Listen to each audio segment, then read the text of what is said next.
Hello, and welcome to Story Radio, for writers, readers, and lovers of short stories everywhere. For the next 2 months, we are taking part in the Waterloo Festival online. This story, by Martin Nathan, is the first of our special series set in and around the Waterloo area of London.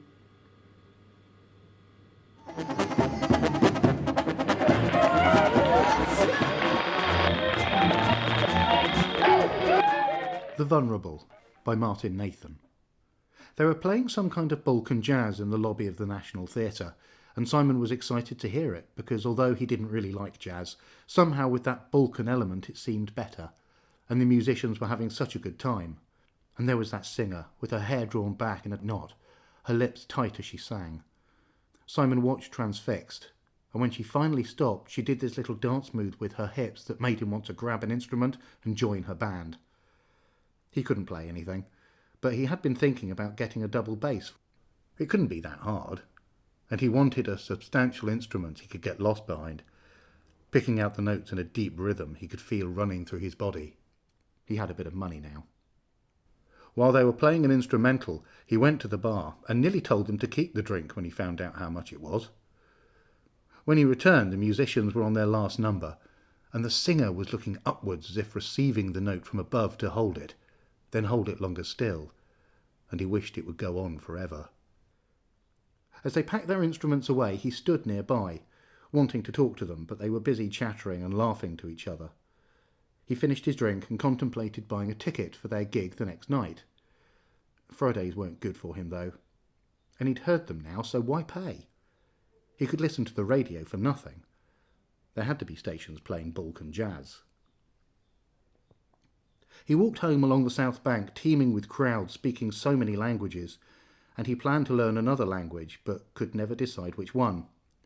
Too many languages, too many things to learn, and of course he would never get a double bass, because he knew however long he waited, every time he touched it, he would hear his mother's voice complaining, "You couldn't even wait until I was cold in my grave." He had had her cremated, just to be sure she wasn't coming back, and he had been the only mourner.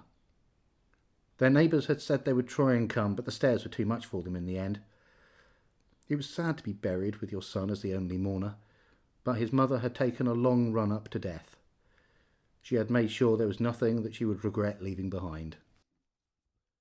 He walked into Waterloo Station. He expected the explosion of sound that hit him, but he was still shocked by it.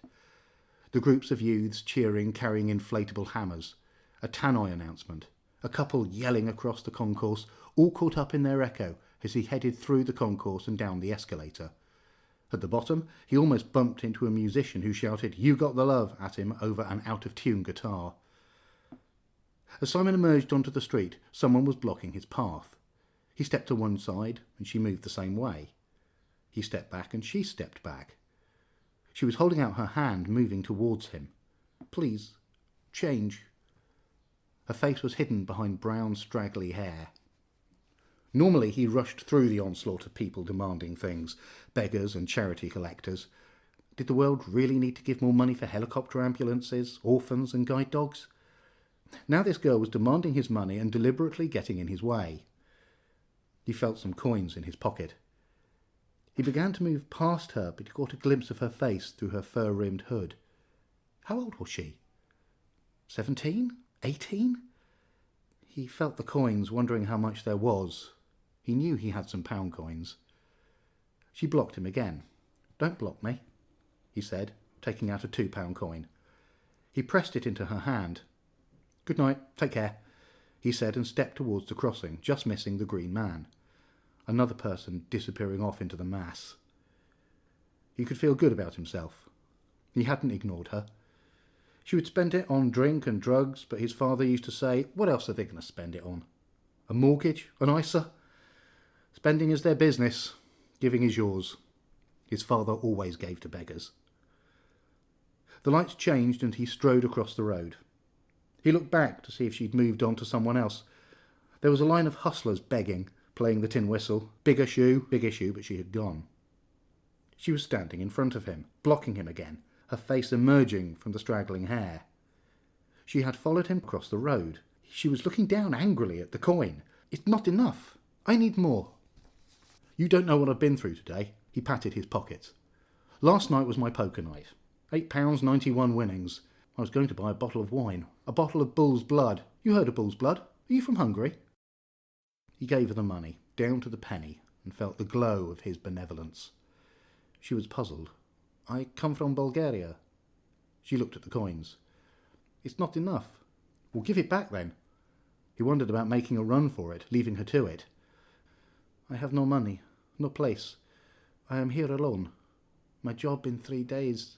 He began walking down the street, past the pleasuredome, the cake shop. She was following him still. This is not enough. It does not help me. He stopped and looked in at the luxury cakes his mother had always dismissed as being so expensive. Only a fool will pay that money for a bit of cake. Ask someone else. Find another mug. I found you.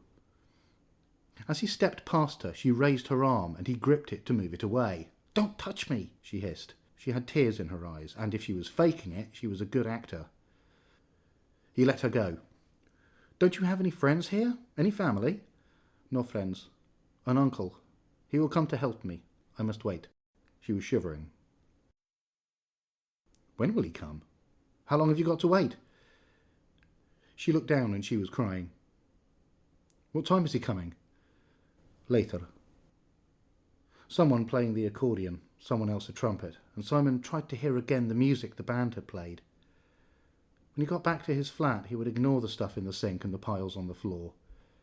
He would make up his own mind what to watch on television, with no one to complain if he watched a documentary and poured himself a second glass. The girl looked so vulnerable. A group pushed past them and she had to hold the wall for balance. How much later? Do you want a cup of coffee? He said. He had intended to buy her a coffee and leave her there in the coffee shop, but somehow found himself sitting with her. He never drank coffee, but here he was. She seemed calm sitting there in the warmth, happy to sip and look around without talking. Then she started shaking. What's the matter with you? He asked. Sugar, she said, in blood. Are you diabetic? He mimed injecting, but she shook her head, and he realised she had misunderstood. He bought her a brownie, and she stopped shaking. That money I gave you, that was my poker winnings. I was on a losing streak for so long, and then last night my luck changed. Luck plays a long game. She looked puzzled. You've got to hang on in there. Your luck will change.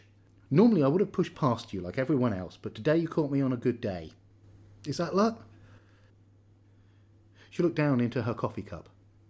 Thank you, she said, and he wasn't sure if she meant for the coffee or his advice. Maybe she was being sarcastic. It was useless advice. For the first time he saw her eyes properly, dark and wide with the indignity of her situation. She had a line of mascara under her eyes and her face was thin and pale, but with a red flush on her cheeks. Or was that makeup? She seemed younger than before. He bought more coffee and wondered if she would still be there when he'd returned. She might have found someone else to latch onto by now. You seem different, he said. Not the begging type. What is the type? They're hardened. They move in and out fast. They don't want help, just money. You pick me and... Maybe I saw kindness. Maybe you saw a mug. My mother said she was frightened to leave me on my own. Someone will run rings round you before you know it, she said, and here I am. On the first day. I bet she's laughing at me somewhere. Run rings around a mug? She was puzzled. What's your name? Anna. I'm Simon. Her hand flopped limply in his as they shook. Anna from Bulgaria? No bull's blood or vampires. Just people, she said. People and animals. Have you been? Me? I haven't been anywhere. You should go. Somewhere. I can go anywhere. Where should I go? She looked at him amazed. You're asking me where you should go? Everyone wants to come to London. He had been wondering about travelling, but he didn't have a passport. Why did you come here? What did you think you'd find? Anna held his gaze. I've come to meet my uncle. I am waiting in the station. What time is he meeting you? Simon checked his watch. Her voice dropped. He has become very rich here in London. So rich he has no time to meet me. or to answer his phone. She crammed the rest of the cake into her mouth, stifling her words as she chewed. "Tell me about your new life," she said through brown teeth. "I cremated my mother today. Now I have the flat all to myself." "Are you sad?" She was ready to go. She kept that flat spotless. She never left the washing up overnight in case she didn't make it to the morning. "You are sad. Let's not talk about my mother. What time did you arrange to meet your uncle?" Anna screwed up her eyes as she peered at a businessman waiting for someone at another table. "Is that him?" She shook her head. "When did you last hear from him? When did you last see him?" Anna breathed softly, spooning sugar into her coffee. "This coffee is bitter. Why do they make it so bitter?" She tasted it again, cringing. "My uncle would come back to our village with a big car and a cigar and tell us about his London office. He said, 'Anna, when you finish school you will work for me, my London assistant. He works in the biggest tower in London. Canary Wharf. He can see Canary Wharf from his Waterloo flat,' he said, lying in his bed." Simon's head buzzed with thoughts. He should have got tickets for that Balkan jazz band. He still could. Maybe Anna would want to come. No, of course she wouldn't. "Have you been to Canary Wharf yet?" She shook her head. "It's like leaving London behind.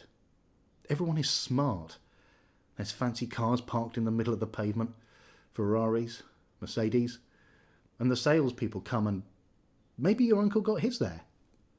"I have seen the tower," she said.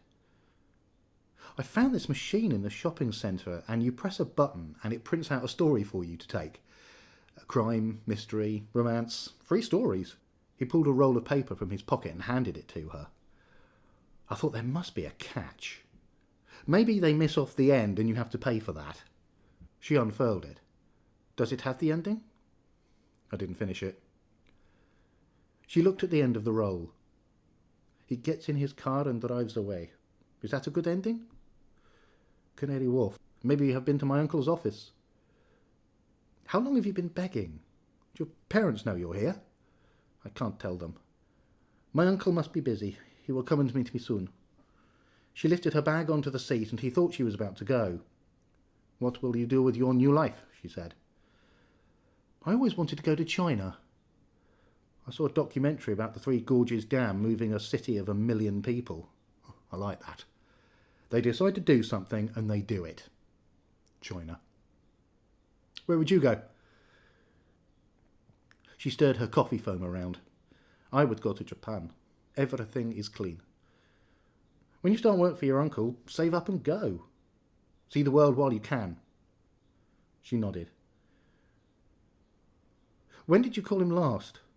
Why don't you call him now? I've got a feeling your luck has changed." She shook her head. "My phone has no charge." Simon pulled a charger from his bag. "Look, all the connections. I have no charge and no phone."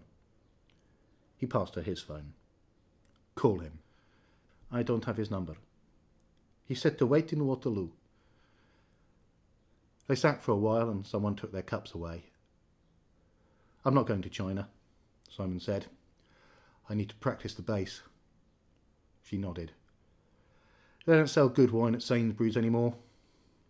Just horrible stuff that gives me heartburn. It's just as well I gave you that money." She smiled sadly. He thought of the singer in the Balkan jazz band singing songs about missing home. "He's not coming, your uncle. You do know that, don't you?" He was surprised by the way her expression unfolded into outrage and her voice became harsh. "You know my uncle? You know my family? How we behave? We are not like you." People looked round, thinking he had said something improper, and he raised a hand to try and calm her. She would not meet his eye, her cheeks puffing with her breathing. "But just suppose he doesn't come. How will you survive? How can he find you without a phone?" She breathed 5 times and set her lips into a firm grimace. "Family is important. Each night I would talk with my sisters, making plans. They will be my assistants. My London assistants, and we'll all live together in a Hyde Park flat. When our mother visits, she will scream at the sight of the office. She does not like heights." Simon had a vision of Anna in his flat looking round. "Good flat," she would say. "Good view." But the place was a mess because he hadn't expected company, and chaos takes over when you're on your own. The plates were stacked in murky water in the sink, and his newspaper articles piled high on the table, all showing the way things were headed. People firebombing cash machines. Crows that are smarter than anyone thought, and vegetables not being good for you anymore. Especially broccoli. The signs were there. He could invite her back, not for any funny business, but because he had a spare room and she was vulnerable. As Anna cooked, he would turn on the radio and find some Balkan jazz, the jazz group's song about their mother's home cooking. Rain spattered the window, and Anna rubbed the misted glass to watch the people rush past, trampling over soggy copies of the Standard. Simon stood up. "I better be off. Plan my trip." He hoisted his bag onto his shoulder and gave an awkward wave. "Good luck, Anna." "I don't suppose—" he started. She took his hand and gripped it like she didn't want to let go. "No," he said. The coffee shop door opened briefly, letting in a gasp of wind and a snatch of accordion music as he headed to the door.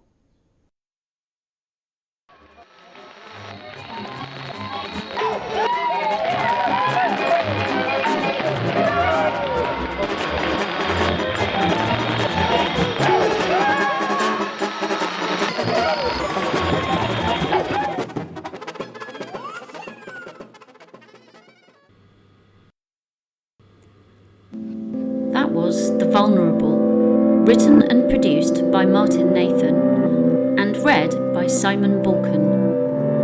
You can read more about the festival online at www.waterloofestival.com or subscribe to Story Radio for more stories. Stay safe and goodbye.